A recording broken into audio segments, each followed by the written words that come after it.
हाँ हम तो तुम्हारे सामने बालक हैं, पर चलो यदि कहते हो तो युद्ध करेंगे। हस्ताभ्याम हस्तोर्वध्वा, हाथों से हाथ मिला करके, अरत्नी द्वे अरत्नीभ्याम जानुभ्याम चैव जानुनी, छाती से छाती मिला करके, पैरों से पैर मिला करके मल्ल युद्ध प्रारंभ कर दिया भगवान ने। और कुछ ही क्षण युद्ध करते करते जब वह थक गया तो भगवान ने उसका कल्याण कर दिया। धर्म व्यतिक्रमो ह्यस्य समाजस्य ध्रुवं भवेत, यत्रा धर्मः समुत्तिष्ठे नस्तेयं तत्र कर्हिचित्।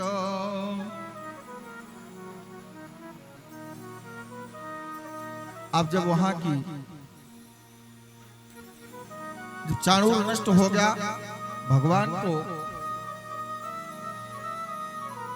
वहां की गोपांगनाएं देखती हैं, उस ब्रजमंडल की, उस मथुरापुरी की अंगनाएं स्त्रियां जब उन्हें देखती हैं तो कहते हैं कि गोपिकाएं वो धन्य हैं। यादोहने वहनने मथनो पले पो, वो गोपिकाएं धन्य हैं जो घर में झाड़ू लगाती हैं और कृष्ण का नाम लेती हैं, गायों का दोहन करती हैं, कृष्ण का नाम लेती हैं, दधि का मंथन करती हैं और माधव का नाम लेती हैं। यादोहने वहनने मथनो पलेपो, प्रेंखेंच नारभर उदितो क्षण मार्जनादौ, गायंत चैन मनुरक्त धियो सुकंठ्यो, धन्या वजस्त्री और क्रम चित्तयाना। घर के काम करती रहती हैं और भगवान का नाम स्मरण करती हैं, गोविंद का नाम स्मरण करती हूँ। गोपिकाएं धन्य हैं, इन्हें देख करके तो निश्चित रूप से वो धन्य हो गई होंगी। श्री राम जय राम जय जय राम,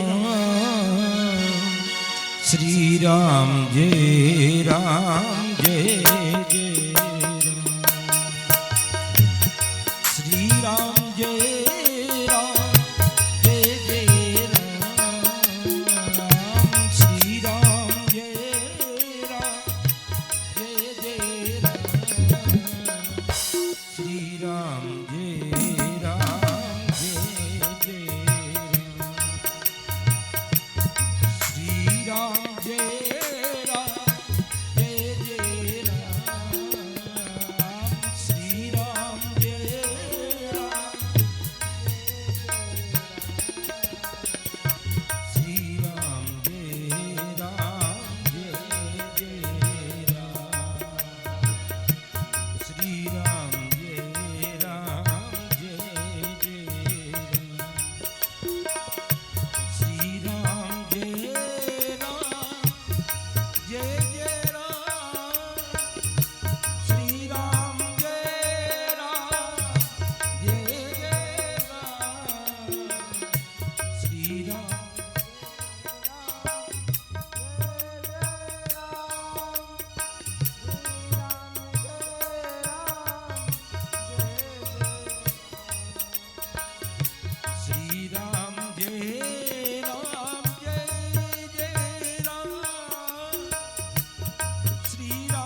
राम जय राम जय जय बोले भक्तवत्सल भगवान की जय। भगवान से चाणूर के बाद मुष्टिक आदि पहलवान ये सभी युद्ध करते हैं और पराजित हो जाते हैं। जब इन पहलवानों को भगवान ने पराजित कर लिया तो कुछ ऊंचाई पर बैठा था भोजराज कंस, तो छलांग मारी और कंस के पास पहुंच गए।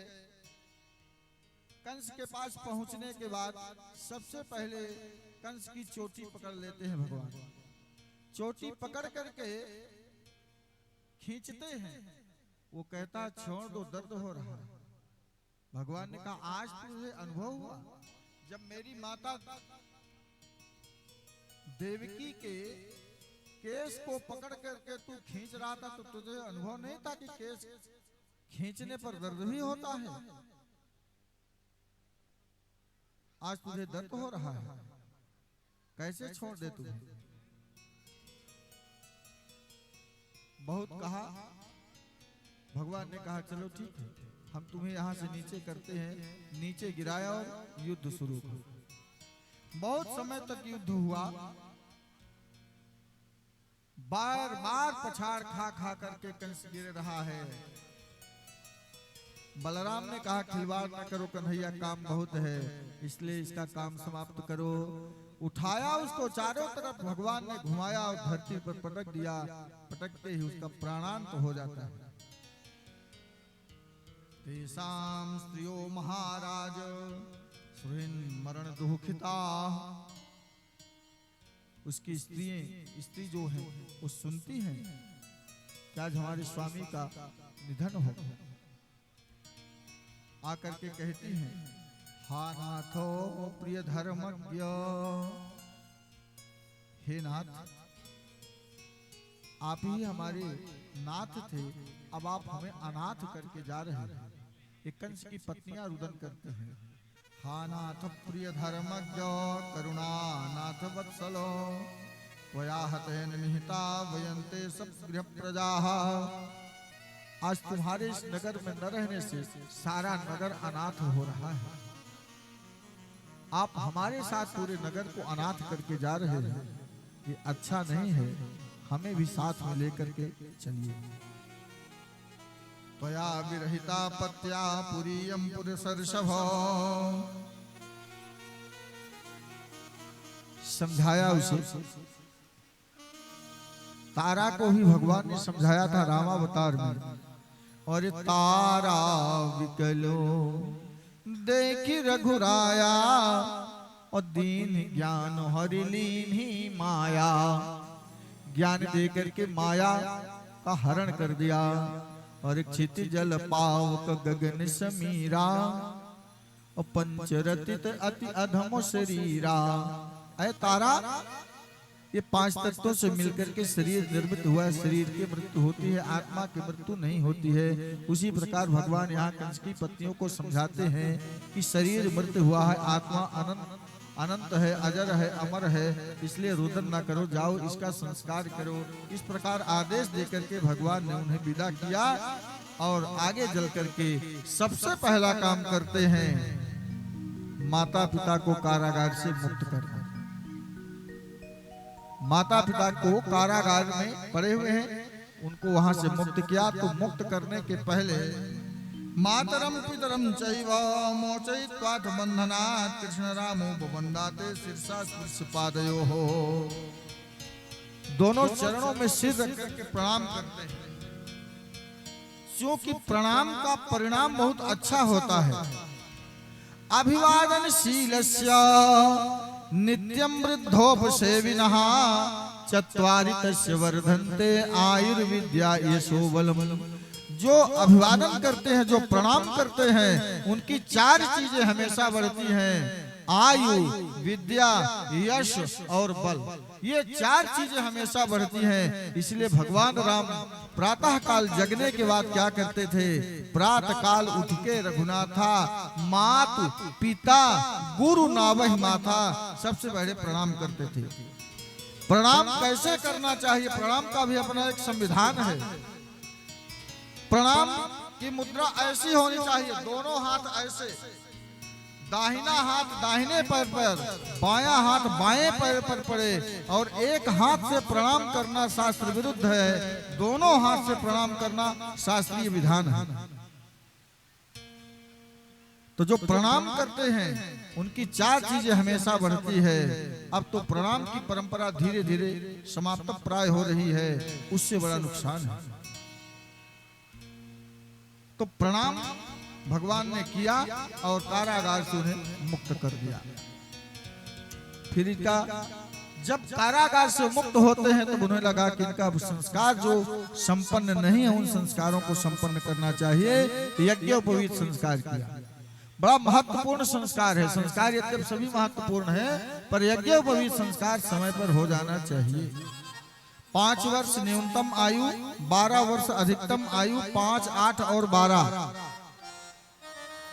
तो अधिकतम आयु 12 वर्ष।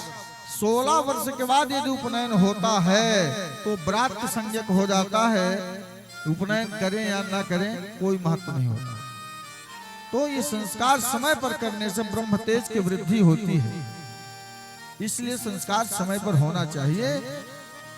संस्कार उपनयन संस्कार किया और गुरुकुल में प्रवेश करा दिया पढ़ने के लिए भगवान को।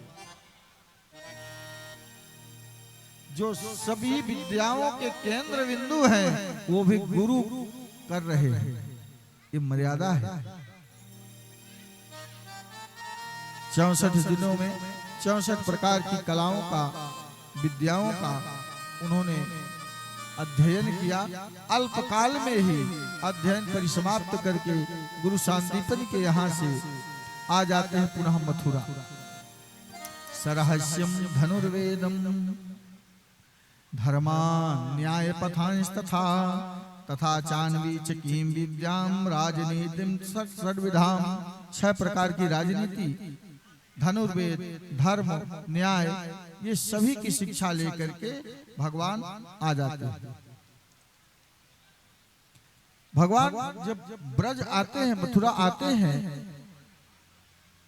तो उनको एक ही कमी खल रही है। एकांत में जाकर को रुदन करा करते थे। एक दिन कुछ मित्रों ने देखा, जाकर के माता देवकी से कहा कि कन्हैया जब से आया है तब से केवल रुदन करता है। गुरुकुल से आने के बाद माता देवकी जाकर के पूछती हैं, क्यों रोते हो? कुछ भी नहीं बताते। उन्होंने सोचा कि माँ यशोदा की इसे याद आती होगी इसलिए रोता होगा। रो नहीं, जो तुम्हें चाहिए वो बताओ, जो मक्खन खाना हो। कहा कोई बात नहीं। एक दिन उद्धव को उन्होंने बुलाया। ज्ञान की पराकाष्ठा है उद्धव जी। उद्धव ने कहा कि आप रुदन बहुत करते हैं, क्यों? कहा मैंने गोपिकाओं से कहा था कि मैं 3 दिन में लौट आऊंगा, और मुझे 3 वर्ष नहीं जाना था, तो मैंने झूठ क्यों बोला? मैंने ऐसा उन्हें आश्वासन क्यों दिया? ये बात मुझे खलती है कि मैंने कहा था कि 3 दिन में अल्प अवधि में आ जाऊंगा। कंस को मारने के बाद कई वर्ष व्यतीत हो गए, मैं वहां नहीं गया, उनके साथ मैंने छल किया, ये बात असह्य है। इसलिए हे उद्धव, तुम मेरा एक काम करो, जाकर के मेरा संदेशा उन्हें सुना दो। उद्धव ने कहा संदेशा सुनाने हम जाएं? रुदन आप कर रहे हैं, विरह आपको है, और संदेशा सुनाने हम जाएं? कहा हाँ, संदेशा सुनाने तुम ही जाओ। वृष्णीनां प्रवरो मंत्री दैतस्य कृष्णस्य दैतः सखा शिष्यो बृहस्पतेः साक्षात् उद्धवो बुद्धिसत्तमः। साक्षात बृहस्पति के शिष्य हैं, बुद्धियों में श्रेष्ठ है, बुद्धिमानों में श्रेष्ठ हैं। पर ठीक है आप कह रहे हैं तो जाएंगे, पर हम बहुत जल्दी लौट आएंगे। इसलिए कि राज्य का कार्य प्रभावित तो होगा, राज्य कार्य में को संचालित करने के लिए हमें यहाँ रहना आवश्यक है। इसलिए अल्प अवधि में आपका संदेशा दे करके हम चले आएंगे। भगवान ने कहा बिल्कुल चले आना, पर तुम एक बार जाओ अवश्य। कहा ठीक है। अब वहां जाते हैं, जब पहुंचते हैं गोपिकाओं के पास, कुछ ही दूर में रहते हैं, गोपिकाओं को बातचीत करते हुए देखते हैं कि गोपिकाएं बातचीत कर रही हैं। तो किसी से इन्होंने पूछा कि माता यशोदा का घर कौन है? कहा तुम कौन हो? जब से यहां से कन्हैया गया है तब से माँ यशोदा को कोई पूछता नहीं है। चूंकि यशोदा कन्हैया के कारण जानी जाती थी, अब जब से कन्हैया गया है तो कोई पूछता नहीं है। कहा फिर भी घर का पता बता दो। कहा पता बताने की जरूरत नहीं है, ये जो पानी की धारा बह रही है किसी नदी की धारा नहीं है। ये 9 लाख गायें माता यशोदा जब से कन्हैया गया है तब से रुदन कर रही हैं। तो रुदन के अश्रुपात के कारण यह जल की धारा बह रही है। इसी जल की धारा के किनारे किनारे तुम चले जाओ, जहां जल की धारा समाप्त मिलेगी वही उसका उद्गम स्थल होगा, वही माता यशोदा का घर है। जा जय।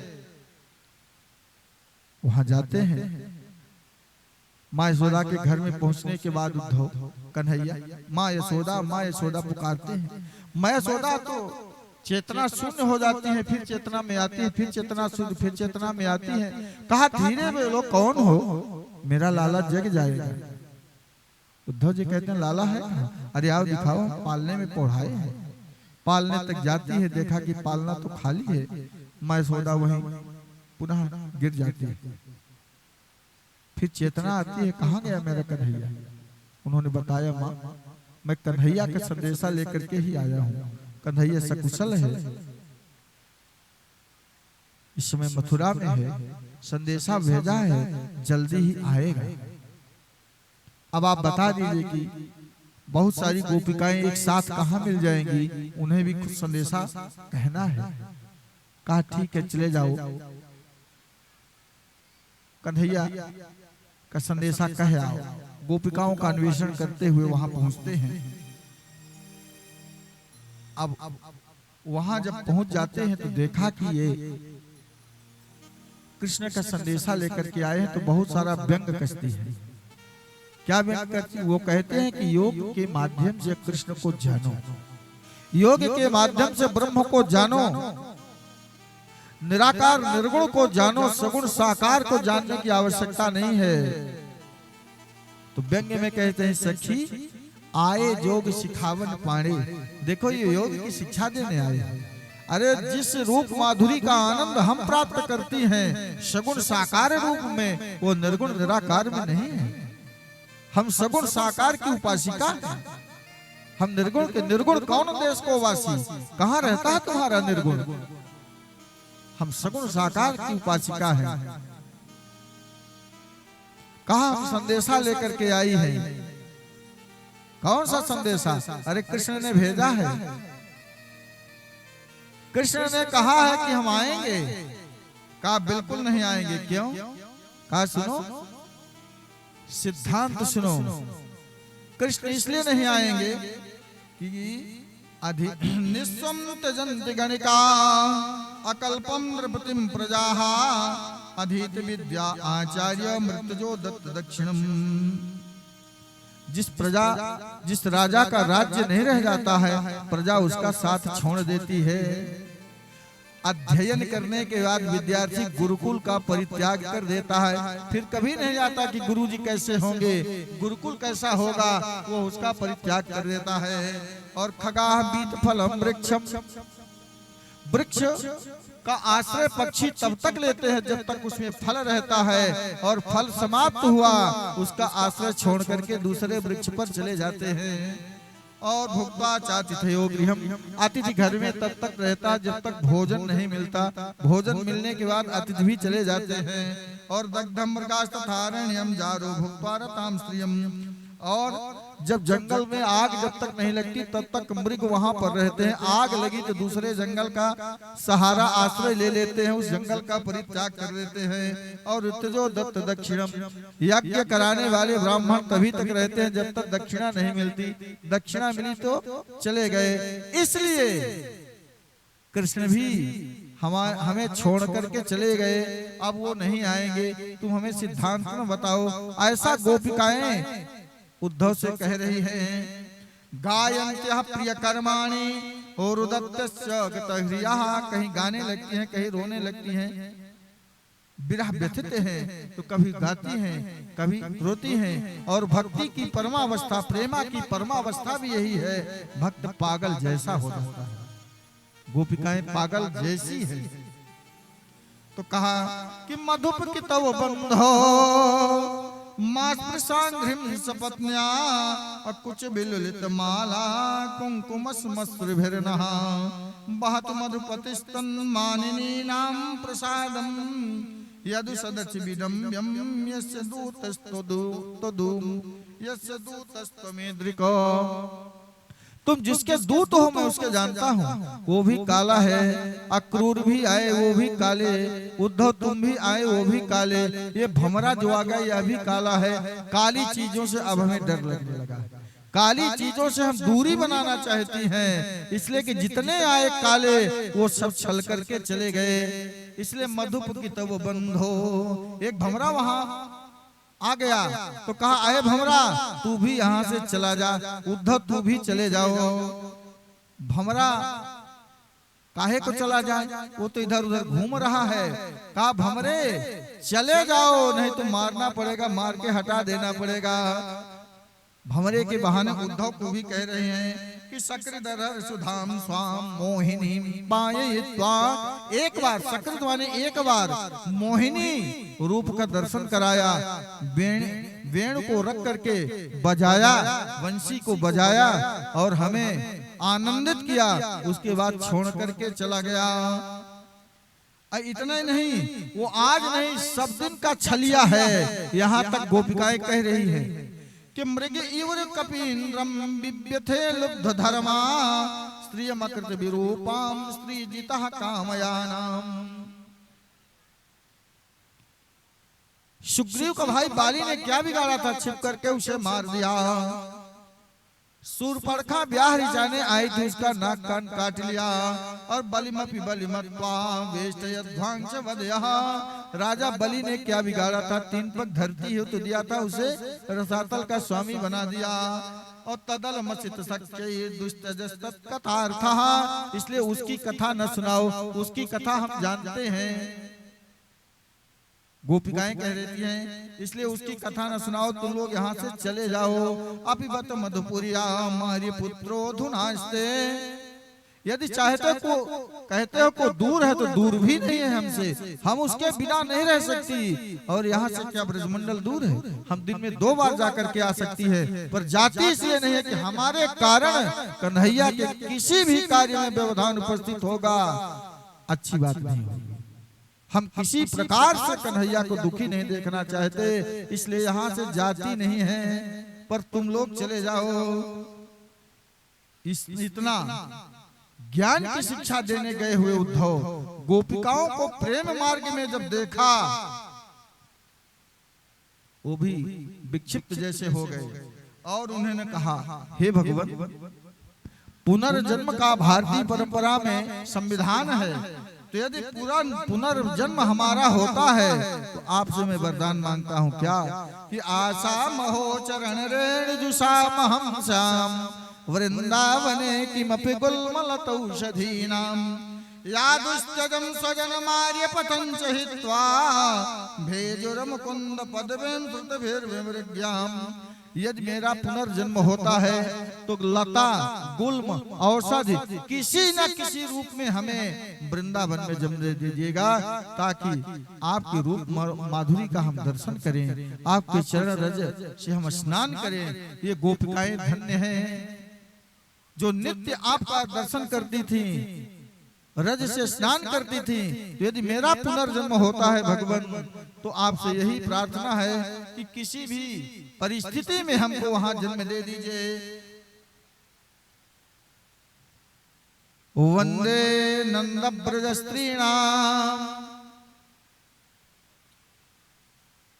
ज्ञान मार्गी उद्धव जब भक्ति मार्ग की शिक्षा, प्रेम मार्ग की शिक्षा प्राप्त करते हैं, तो कहते क्या हैं कि मैं गोपिकाओं को प्रणाम नहीं कर सकता, गोपिकाओं को प्रणाम करने की शक्ति भक्ति मुझमें नहीं है, तो गोपिकाओं को प्रणाम नहीं करता, गोपिकाओं के चरणों को प्रणाम नहीं करता, गोपिकाओं के चरणों में लगी धूल को मैं प्रणाम करता हूँ, जिस धूल से तीनों लोगों को पवित्र करने वाली कृष्ण कथा का उद्गम होता है। वंदे नंद ब्रज स्त्रीणाम पादरेणुमभीक्षण सह यासाम हरिकथोद्गीतम पुनाति भुवनत्रयम्। तीनों लोग पवित्र होते हैं, ऐसे मैं गोपियों को नहीं, गोपियों के चरणों को नहीं, गोपियों के चरणों में लगी धूल को प्रणाम करता हूँ। इतना प्रणाम करके उद्धव चले जाते हैं। भगवान ने कहा क्या है, संदेशा ले आए? क्या संदेशा ले आए? भगवान मुझे ज्ञात हो गया, मैं ज्ञान के माध्यम से भगवत प्राप्ति करना चाहता था, अब मुझे यह ज्ञान प्राप्त हो गया कि भगवान ज्ञान गम्य नहीं है, भगवान भाव गम्य है, भक्ति गम्य है। जो आप सिखाना चाहते थे वो हम सीख लिए। इस प्रकार उद्धव ज्ञान मार्गी थे, परंतु भक्ति मार्ग की शिक्षा प्राप्त करके और लौट आते हैं।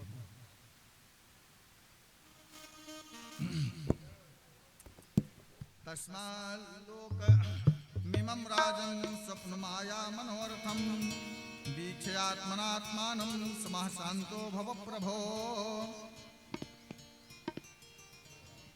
इस प्रकार भगवान और उद्धव ब्रजमंडल में मथुरा जी में रह रहे हैं। श्री कृष्ण गोविंद हरे मुरारी, हे नाथ नारायण वासुदेव। श्री कृष्ण गोविंद हरे मुरारी, हे नाथ नारायण वासुदेव। श्री कृष्ण गोविंद हरे मुरारी, हे नाथ नारायण वासुदेव। हे नाथ नारायण वासुदेव, हे नाथ नारायण वासुदेव, हे नाथ नारायण वासुदेव। श्री कृष्ण गोविंद हरे मुरारी, हे नाथ नारायण वासुदेव।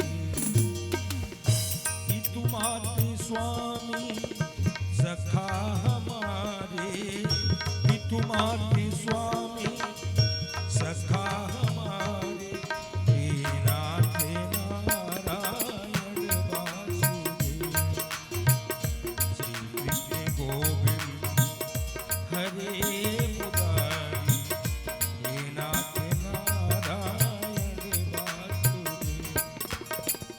श्री कृष्ण गोविंद हरे मुरारी, हे नाथ नारायण वासुदेव। श्री कृष्ण गोविंद हरे मुरारी, हे नाथ नारायण वासुदेव, हे नाथ नारायण वासुदेव, हे नाथ नारायण वासुदेव। बोले वृंदावन बिहारी लाल की। जय। द्वारकापुरी का निर्माण होता है पृथ्वी से बाहर समुद्र में, श्राप के कारण समुद्र में द्वारकापुरी का निर्माण होता है। भगवान अनुचर परिकरों के साथ रहते हैं। जरासंध जो मगध का राजा है, बड़ा प्रतापी है। 23 अक्षौहिणी सेना अकेले उसके पास है। 20,000 राजाओं को जिसने बंदी बना रखा है, कारागार में डाल दिया। राजकुमारों को नहीं, सैनिकों को नहीं, प्रजाओं को नहीं, 20,000 राजाओं को कारागार में डाल दिया। इतना प्रतापी है। 17 बार भगवान की द्वारिका पर आक्रमण किया, परंतु पराजित हो जाता है। 17 बार पराजित हुआ। एक बार भगवान युद्ध छोड़ करके इसलिए भाग गए कि हम यदि दुष्टों को ढूंढ करके मारेंगे तो समय अधिक लगेगा। जब यह ढूंढ करके यहीं ले आता है, मार देते हैं, तो एक बार भाग जाएंगे तो पुनः जाके ये सेना लाएगा, दुष्टों को लाएगा, तो यहीं बैठे बैठे मार देंगे, ढूंढना नहीं पड़ेगा। तो भगवान का नाम रणछोर पड़ गया। बोलिए रणछोर भगवान की। कालेवन की कथा आती है, मुचकुंद की कथा। कालेवन को भी वरदान प्राप्त था। मुचकुंद भगवान के अनुचर ही हैं। मुचकुंद के कारण